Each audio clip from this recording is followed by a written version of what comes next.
Alright guys, so I just got to Grandmaster 3 right now with one single team, and I'm going to share the team with you guys right now. Quick shout out to one viewer that has actually sent me this team and asked me to test it out, and I've kind of tweaked it a bit here and there, try out different combination, but it's going to be this viewer right here, Mupper, sorry if I butchered your name, but here we go guys. It is going to be the revival of Wildberry.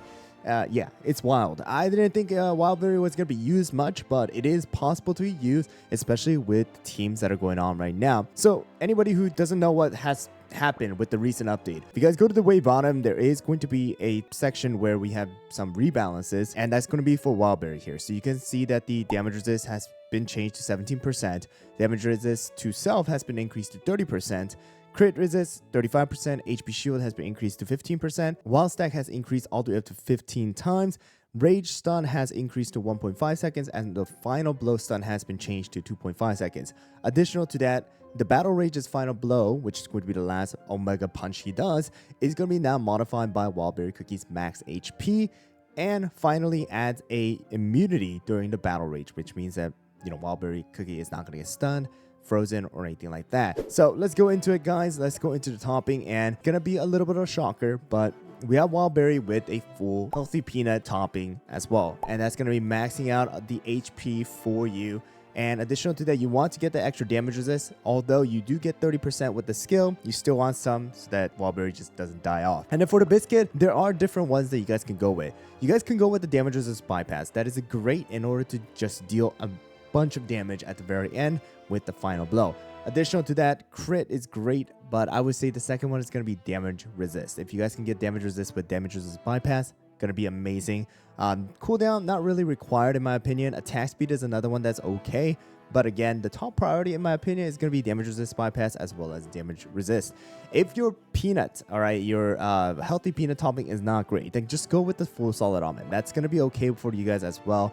Not going to deal as much damage as the healthy peanut because you are going to be losing out on some HP. And then of course you want to have at least the magic candy at plus 10 to get some extra crit resist. But if you guys can't, it's not a deal breaker or anything like that. But of course, just increases that survivability. The next one is going to be Dark Cacao. Dark Cacao is using 5 of the Swift Chocolate. Not a 2-second start. It's going to be a 3-second start here. And you want that because you want Mystic Flower, who's going to be coming first, to have the 2-second start. Of course, I have the dark damage for the legendary biscuit that I got from the Beast Raid. Damage resist bypass as well as some extra cooldown as well. And then next for pure vanilla, we're going to be using full on solid almond here, focusing on the damage resist as well as around 7 to 8% cooldown if you guys can. And of course, extra cooldown that you can get from the biscuit is going to be great. Extra damage resist, great. Debuff resist, crit resist, all of those things to just increase the survivability of pure vanilla is going to be amazing. Mystic Flower, same as always with the 5 Swift Chocolate, having the 2-second start. 44.45% is the exact number, but if you guys do round it, it's going to be 44.5. All right, with the biscuit. So of course, having that cooldown for your biscuit is going to be amazing with the extra damage resist and cooldown for your toppings. And then last one is going to be Cream Ferret with 5 of the Swift Chocolate, focusing on damage resist as well as extra cooldown.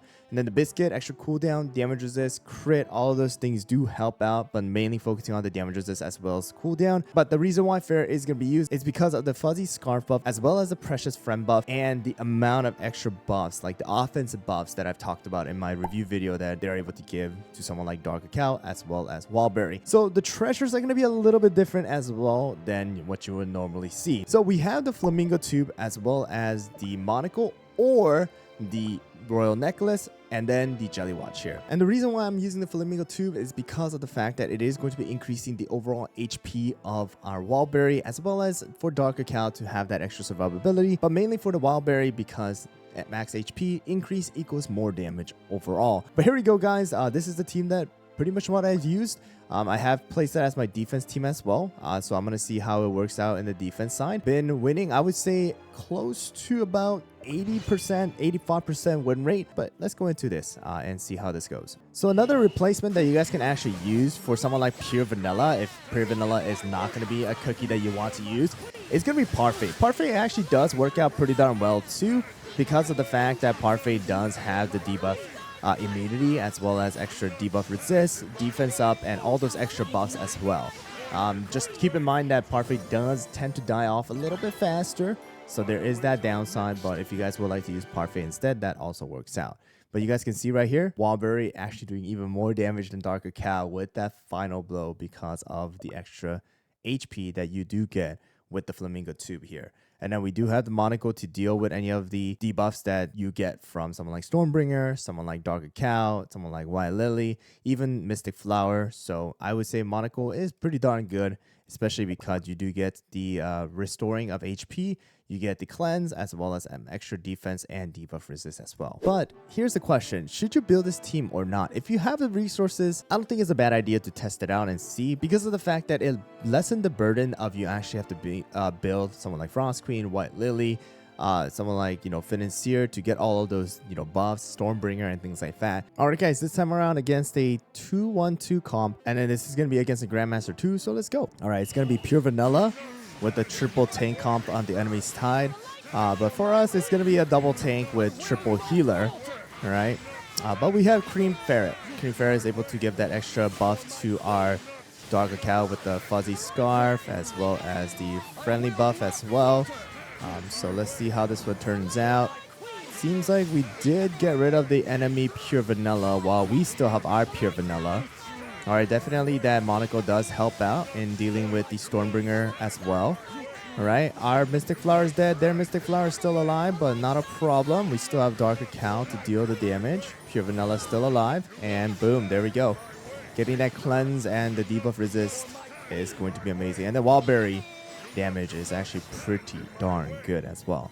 Alright, so you guys can see right over here, Wildberry going crazy with the 18 million damage here instead of someone like Dark Cacao who has 11 million. Wildberry just kicking it. Alright, actually, excuse me, punching it with that 18 million damage here. Alright, one more battle here, guys, with the Grandmaster 3. They do also have the Monocle, and it does look like they might have a 1 DPS here. So let's go. All right, guys. So this one's the one that can be a little bit iffy, just because of the fact that we do have Stardust on the enemy side, which means that they do have the sign of the star going on to our Dark Cacao. But we do have the Monocle. Get rid of the sign. I mean, most of the time you might have it continuously just stuck on it, but Dark Cacao is pretty darn tanky. So not really too much of a problem here, right? This time around, it does seem like we should be still good. They don't have another damage dealer, which is another good thing. If they had someone like Frost Queen, right, and then the sign of the star debuff was on our Dark Cacao, then there is a big chance where our Dark Cacao can actually die off from the Frost Queen. But that is not the case this time around, and boom, there you guys go. 19 million damage this time around, actually coming out from Wildberry instead. Dark Cacao did lose out on some damage because of the sign of the star actually being on him, so he wasn't able to get all of those buffs. But again, Wildberry just punching it, to victory here with that 19 million damage. All right, guys, so that's going to be the Wildberry team. It's very simple. It does use 2 tanks and 3 of the healers, but the one downside is that Wildberry does need to have the magic candy. Dark Cacao does need to be awakened, and also Mystic Flower does need that 2-second start. But overall, it's a pretty simple team. Cooldown is not really too much of an issue for any of the other ones except for Mystic Flower, so I would definitely recommend, if you have the resources, then try build it. If not, use the other teams that work out. Stardust, Frost Queen, the White Lily comps are still great. Stormbringer comp with Dark Cacao is still great, but it's just another thing that has to come up, alright, that has been appearing because of the new buff that Wildberry does have. So shout out once again to the viewer who has actually shared his comp with me on the Discord. And again, if you guys haven't checked out the videos that I have created for the review of the new update, then it's going to be on the screen right in front of you guys. Thanks for watching, and I'll see you guys over there.